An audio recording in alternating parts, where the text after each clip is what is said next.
Достор, салам барыңарга. Рафаэл Физиев жана Рафаэл дос Санос эки мушкердин саллашуусун көрсөңөр эгер.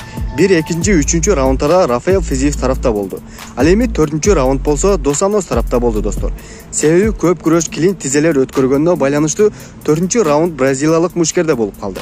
Азербайжан мушкери Рафаэл Физиев бул жеңиштен кийин топ 10 UFC мушкерлер катарына киргизилди. Айтмакчы 70 кг салмакта топко болгондо дагы.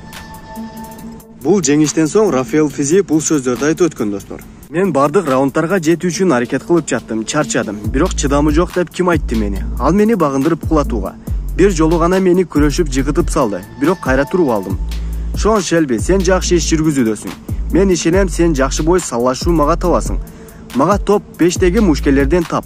Мен таярмын, деди Рафаэл Физиев. Достор, силер эмне деп ойлойсуңар? Топ 5теги мушкерлер менен кайсы бирине тең келе алат? Ким менен саллашса жакшы болот эле? Оюңарды комментарийга калтыргыла, унутпагыла достор, сөзсүз түрдө.